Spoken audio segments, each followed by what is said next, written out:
ನಮ್ಮ ಮೆಟ್ರೋ ಪ್ರಯಾಣಿಕರಿಗೆ good news ಸಿಗ್ತಾ ಇದೆ. ಮೆಟ್ರೋ ನಿಲ್ದಾಣಗಳಲ್ಲಿ ಪ್ಲಾಟ್ಫಾರ್ಮ್ ಸ್ಕ್ರೀನ್ ಡೋರ್ ಅಳವಡಿಕೆ ಮಾಡಬೇಕು ಅನ್ನುವಂತಹ ಪ್ರಸ್ತಾವನೆಯನ್ನ ಇಲ್ಲಿ ಸಲ್ಲಿಕೆ ಮಾಡಲಾಗ್ತಾ ಇದೆ. 1274 ಕೋಟಿ ರೂಪಾಯಿ ವೆಚ್ಚದ ಬೃಹತ್ ಯೋಜನೆ ಇದಾಗಿದೆ.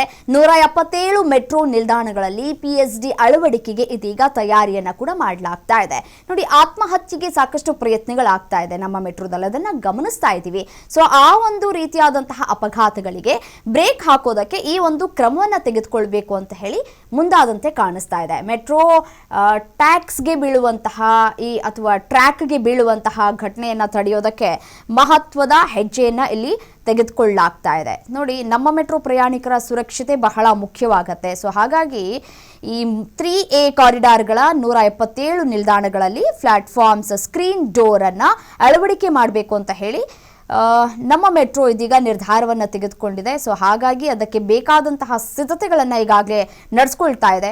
ನೋಡಿ, 1274 ಕೋಟಿ ರೂಪಾಯಿ ಅಂದಾಜು ವೆಚ್ಚ ಇಲ್ಲಿ ತಗಲಬಹುದು ಅಂತ ಹೇಳಿ ಅಂದಾಜು ಮಾಡಲಾಗಿದೆ. ಸದ್ಯ ನಮ್ಮ ಮೆಟ್ರೋ 83 ನಿಲ್ದಾಣಗಳನ್ನು ಒಳಗೊಂಡಿದೆ. ಪ್ರಸ್ತುತ ಯೋಜಿತಗೊಂಡಿರುವಂತಹ ಹೆಬ್ಬಾಳ ಮತ್ತು ಸರ್ಜಾಪುರದವರೆಗೆ 3A ಕಾರಿಡಾರ್ ಸೇರಿದರೆ ಸುಮಾರು 191 ನಿಲ್ದಾಣಗಳು ಇಲ್ಲಿ ಇದ್ದಾವೆ. ಸೊ ಹಾಗಾಗಿ ಇದರಲ್ಲಿ ಈಗಾಗಲೇ ಗುಲಾಬಿ ಮಾರ್ಗದ 26 ಹಾಗೂ ಏರ್ಪೋರ್ಟ್ ಮಾರ್ಗದ 2 ನಿಲ್ದಾಣಗಳಲ್ಲಿ ಈ ಒಂದು PSD ಅಳವಡಿಕೆ ಮಾಡಲಾಗಿದೆ. ಅಂದರೆ ಆ ಒಂದು ನಿರ್ಧಾರವನ್ನು ತೆಗೆದುಕೊಳ್ಳಲಾಗಿದೆ. ಸದ್ಯ ಹೆಚ್ಚು ಜನ ಸೇರುವಂತಹ ಇಂಟರ್ಚೇಂಜ್ಗಳಾದಂತಹ ಈ ಮೆಜೆಸ್ಟಿಕ್ ಅಥವಾ RV ರೋಡ್ ನಿಲ್ದಾಣಗಳಲ್ಲಿ ಈ ಸ್ಟೀಲ್ ಬ್ಯಾರಿಕೇಡ್ಗಳನ್ನು ಮಾತ್ರ ಅಳವಡಿಕೆ ಮಾಡಲಾಗಿದೆ.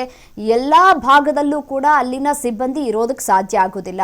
ಸ್ವಲ್ಪ ಅಂತರ ಕೂಡ ಇದ್ದೇ ಇರುತ್ತೆ. ಕ್ಷಣಾರ್ಧದಲ್ಲಿ ಕೆಲವರು ಸೂಸೈಡ್ ಮಾಡ್ಕೊಳ್ಬೇಕು ಅಂತ ಹೇಳಿ ಮೆಟ್ರೋವನ್ನೇ ಆಯ್ಕೆ ಮಾಡಿಕೊಂಡಿದ್ದನ್ನ ಗಮನಿಸಿದ್ದೇವೆ. ಸೊ ಹಾಗಾಗಿ ಈ ಎಲ್ಲ ಅಪಘಾತಗಳು ಅಥವಾ ಈ ಒಂದು ಸುಸೈಡ್ ಮಾಡಿಕೊಳ್ಳುವಂತಹ ಕೆಲಸಗಳು ಏನು ಮಾಡ್ತಾ ಇದ್ದಾರೆ ಅದಕ್ಕೆ ಬ್ರೇಕ್ ಹಾಕುವಂತಹ ಕೆಲಸವನ್ನ ಮಾಡಬೇಕು ಅಂತ ಹೇಳಿ ಈ ಒಂದು ಪ್ರಯತ್ನಗಳು ಕೂಡ ಆಗ್ತಾ ಇದೆ. ಅಕಸ್ಮಾತ್ ನೋಡಿ, ಆಕಸ್ಮಿಕವಾಗಿ ಟ್ರ್ಯಾಕ್ಗೆ ಏನಾದರೂ ಬಿದ್ದಿರುವಂತಹ ಘಟನೆಗಳು ಸಾಕಷ್ಟುಗಳು ಕೂಡ ನಡೆದಿದ್ದಾವೆ. ಅದೆಲ್ಲದಕ್ಕೂ ಕೂಡ ಬ್ರೇಕ್ ಹಾಕಬೇಕಲ್ವಾ. ಸೊ ನಮ್ಮ ಮೆಟ್ರೋ ಸೂಸೈಡ್ ಸ್ಪಾಟ್ ಆಗ್ತಾ ಇದೆಯಾ ಅನ್ನುವಂತಹ ಒಂದಷ್ಟು ಟೀಕೆಗಳು ಸಾಮಾಜಿಕ ಮಾಧ್ಯಮದಲ್ಲಿ ಕೇಳಿ ಬರ್ತಾ ಇದೆ. ಸೊ ಹಾಗಾಗಿ ಅದೆಲ್ಲದಕ್ಕೂ ಕೂಡ ಬ್ರೇಕ್ ಹಾಕುವಂತಹ ನಿಟ್ಟಿನಲ್ಲಿ ಈ ಒಂದು PSD ಅನ್ನುವಂತಹ ವಿಚಾರವನ್ನ ಮುನ್ನೆಲೆಗೆ ತೆಗೆದುಕೊಂಡು ಬರಲಾಗಿದೆ. ಸೊ PSD ಅಂತಂದ್ರೆ ಏನಪ್ಪಾ ಅಂದ್ರೆ, ಈ ಮೆಟ್ರೋ ಪ್ಲಾಟ್ಫಾರ್ಮ್ ಅಂಚು ಇರುತ್ತಲ್ಲ, ಈ ಟ್ರ್ಯಾಕ್ ನಡುವೆ ಒಂದು ತಡೆಗೋಡೆಯಂತೆ ಕೆಲಸ ಕೂಡ ಮಾಡುತ್ತೆ.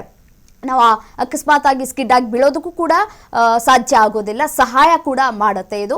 ಅದೇ ರೀತಿಯಾಗಿ ಸೂಸೈಡ್ ಮಾಡ್ಕೊಳ್ಳೋ ಪ್ರಯತ್ನ ಏನು ಪಡ್ತಿರ್ತಾರಲ್ಲ ಅಂಥವ್ರು ಸೂಸೈಡ್ ಮಾಡ್ಕೊಳ್ಳೋದಕ್ಕೂ ಕೂಡ ಸಾಧ್ಯವಾಗೋದಿಲ್ಲ. ಸೊ ಒಂದೊಂದು ಜಾಗದಲ್ಲೂ ಒಂದೊಂದು ಡೋರ್ನಲ್ಲೂ ಕೂಡ ಒಂದೊಂದು ಸಿಬ್ಬಂದಿಯನ್ನು ಅಳವಡಿಕೆ ಮಾಡೋದಕ್ಕಾಗೋದಿಲ್ಲ. ಸೊ ಹಾಗಾಗಿ ಬದಲಾಗಿ PSD ಬಾಗಿಲನ್ನು ಇಡೋದಕ್ಕೆ ಇದೀಗ ಒಂದಷ್ಟು ತಯಾರಿಗಳನ್ನು ಕೂಡ ಮಾಡಲಾಗ್ತಾ ಇದೆ. ಇದಕ್ಕೆ 1274 ಕೋಟಿ ರೂಪಾಯಿ ವೆಚ್ಚ ತಗಲಬಹುದು ಅಂತ ಹೇಳಿ ಅಂದಾಜನ್ನು ಕೂಡ ಮಾಡಲಾಗಿದೆ.